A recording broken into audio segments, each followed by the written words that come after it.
Yes, hello friends. Today we are going to study our new chapter, Nutrition in Living Organisms and Plants. Firstly, I welcome you to class 7. Hope you have got good results. Let's start with our new chapter with the good note.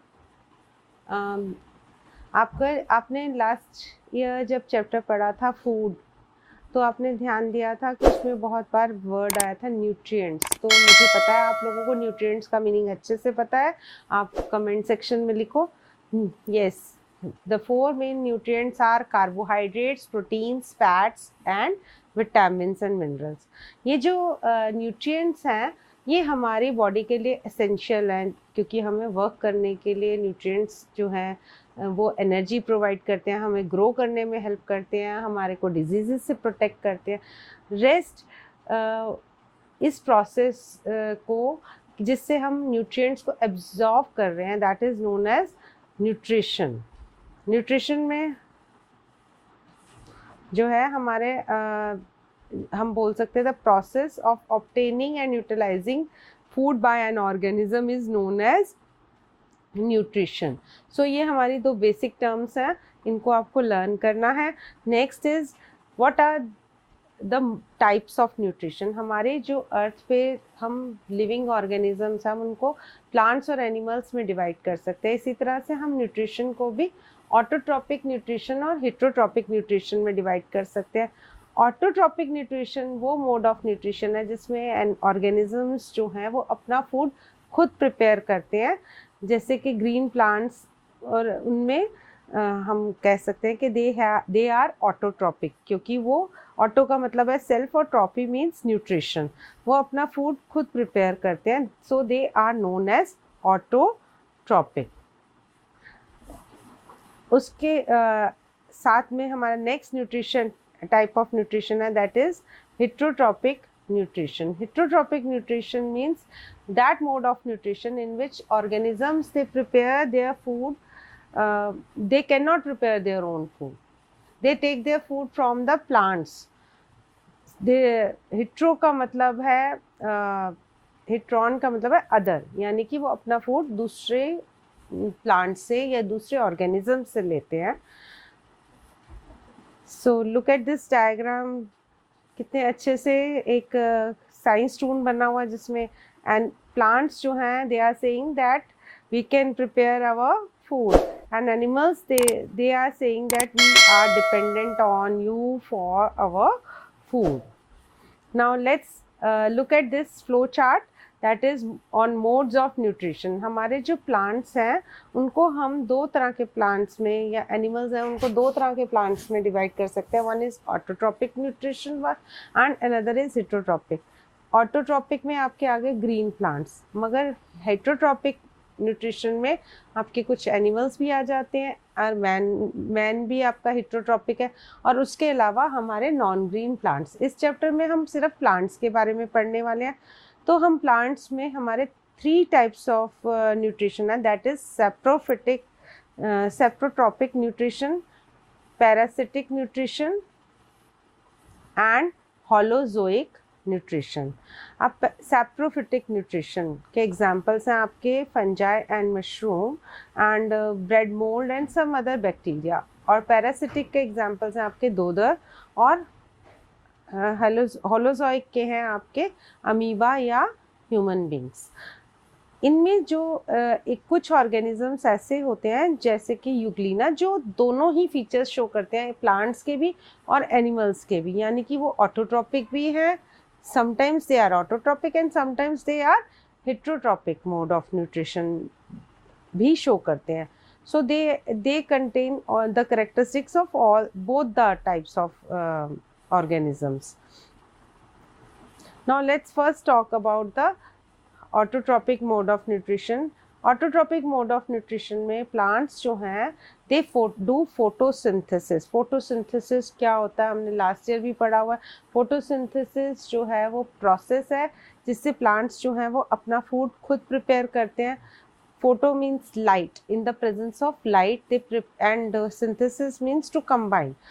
Light की presence में plants जो हैं green plants जो हैं वो अपना food खुद prepare करते हैं ना। कहाँ पे प्रिपेयर करते हैं, that is the question. They prepare their food in their leaves. Plants अपना फूड कहाँ पे प्रिपेयर कर रहे हैं, अपना लीव्स में। इसलिए हम लीव्स को प्लांट की फूड फैक्ट्री भी बोलते हैं। ये प्रोसेस सिर्फ ग्रीन प्लांट्स में होता है। तो प्लांट्स को ग्रीन कलर कौन देता है? जैसे मुझे वाइट कलर, मेरा स्किन का कलर वाइट है, किसी का थोड़ा सा डस्की होता है। वो डिपेंड करता है आपके एक पिगमेंट पे कि आपके स्किन में कौन सा पिगमेंट है। मेरे में मेलेनिन कम है तो इसलिए मेरा कलर फेयर है। जिसमें मेलेनिन ज़्यादा होगा उसके स्किन टोन ज़्यादा डार्क होगा। तो इसी तरह से प्लांट्स में भी एक पिगमेंट होता है जो उसको ग्रीन कलर देता है, दैट इज़ क्लोरोफिल। क्लोरोफिल का काम है प्लांट को की लीव्स को ग्रीन कलर देना, साथ में ही वो जो सन की एनर्जी है उसको भी ट्रैप करता है। तो क्लोरोफिल का बहुत ज़्यादा रोल है हमारी फोटोसिंथेसिस में। Now let's talk about photosynthesis in detail. इस चैप्टर का मेन जो हमारा है वो फोटोसिंथेसिस पे ही मेन टॉपिक है हमारा। फोटोसिंथेसिस जो है वो उसको हम इस तरह से एक इक्वेशन में भी शो कर सकते हैं। This is the equation which you have to learn. इसमें कार्बन डाइऑक्साइड और वाटर जो है ये रॉ मटेरियल है। कार्बन डाइऑक्साइड को हम ऐसे भी शो कर सकते हैं CO2, वाटर को हम H2O करके भी शो कर सकते हैं। और उसके बाद हमारा इन दोनों को कंबाइन करने में जो है सनलाइट और क्लोरोफिल का हाथ होता है। और उसके बाद हमारा जो बाय प्रोडक्ट बचता है वो है कार्बोहाइड्रेट या ग्लूकोज। कार्बोहाइड्रेट ग्लूकोज का फॉर्मूला होता है C6H12O6। और उसके अलावा जब फोटोसिंथेसिस का प्रोसेस होता है तब हमारी जो लीव्स हैं वो ऑक्सीजन जो है उसको भी रिलीज करती हैं। तो अब हम इसके बारे में डिटेल में पढ़ते हैं कैसे ये प्लांट्स जो हैं ये फोटोसिंथेसिस करते हैं, क्या क्या रॉ मटेरियल है, हम इनको बारे में अच्छे से पढ़ते हैं। जो क्लोरोफिल है उसकी प्रेजेंस में जो हमारे कार्बन डाइऑक्साइड और हमारा वाटर है वो कंबाइन करता है उन दोनों को। और क्लोरोफिल की प्रेजेंस में हमारा फूड जो है वो लीव्स में बनता है। ठीक है।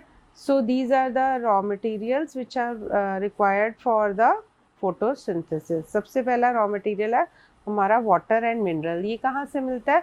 ऑब्वियसली हमारे प्लांट्स को हम जो रूट्स में पानी देते हैं उससे ये पानी जो है सॉइल में से मिनरल्स लेता है और हमारी रूट्स उन्हें एब्जॉर्ब कर लेती हैं।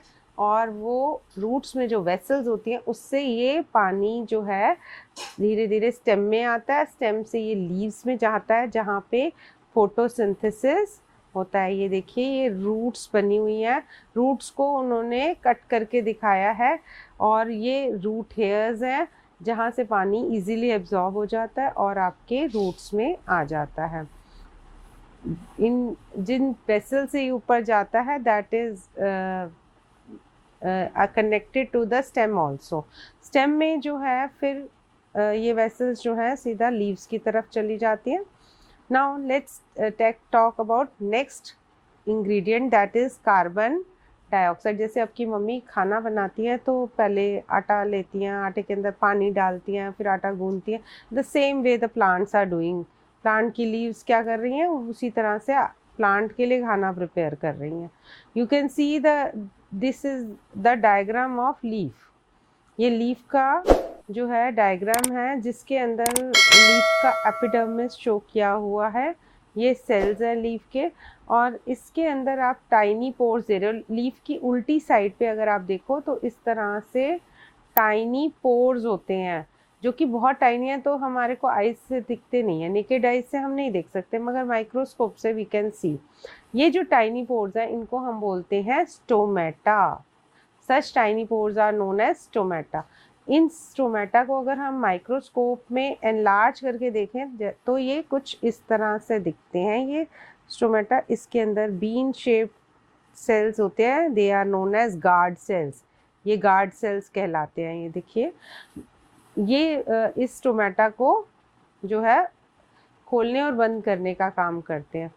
और यहीं से आपके जो एयर है उसका एक्सचेंज होता है, ऑक्सीजन बाहर आती है और कार्बन डाइऑक्साइड अंदर जाती है, क्योंकि फोटोसिंथेसिस के लिए प्लांट्स को कार्बन डाइऑक्साइड की ज़रूरत होती है। तो these are the tiny pores which help in exchange of gases. और साथ के साथ जो प्लांट के अंदर जो वाटर वेपर हो जाता है कलेक्ट, जब वाटर कलेक्ट हो जाता है तो वाटर वेपर की फॉर्म में ये स्टोमेटा से बाहर आ जाता है, यानी कि इसमें आपके ट्रांसपिरेशन, इस प्रोसेस को हम बोलते हैं, हमने लास्ट ईयर भी पढ़ा हुआ है इसके बारे में। तो ट्रांसपिरेशन की हेल्प से ये बाहर आ जाता है। Look at this, I have written the formula of how byproduct which we get from photosynthesis. जब लीव्स जो हैं, अब हमारे वाटर और मिनरल और कार्बन डाइऑक्साइड जो लीफ ने ली उसको कंबाइन कर देती है, तो जो प्रोडक्ट बन के आता है that is known as carbohydrate या ग्लूकोज भी बोलते हैं। तो मेनली कार्बोहाइड्रेट और ग्लूकोज ही बनता है, लेकिन उसके अलावा प्लांट्स में जो है प्रोटीन्स भी बनते हैं, आपके फैट्स भी बनता है। और प्रोटीन्स बनाने के लिए प्लांट को कार्बन, हाइड्रोजन और ऑक्सीजन के अलावा नाइट्रोजन की भी ज़रूरत पड़ती है। अब ये नाइट्रोजन कहाँ से आता है? हवा में 78% नाइट्रोजन है, मगर माय डियर वो नाइट्रोजन हमारे प्लांट्स नहीं ले सकते। They don't have any mechanism कि वो डायरेक्ट हवा से नाइट्रोजन उसके लिए पहले नाइट्रोजन को फिक्स करना पड़ेगा, हमें उसको कन्वर्ट करना पड़ेगा नाइट्रोजन सॉल्ट्स में, जो कि हमारी सॉइल में एब्जॉर्ब होंगे और सॉइल से वाटर में मिक्स होके वो नाइट्रोजन सॉल्ट्स जो हैं वो रूट्स में एंटर करते हैं और हमारे प्लांट्स जो हैं फिर प्रोटीन्स बनाने के लिए इस नाइट्रोजन को यूज़ करता है। ऐसा करने के लिए प्लांट्स को के रूट्स के ऊपर कुछ माइक्रो ऑर्गेनिजम्स होते हैं, बैक्टीरिया होते हैं, जो कि प्लांट में सॉइल में नाइट्रोजन को फिक्स करते हैं।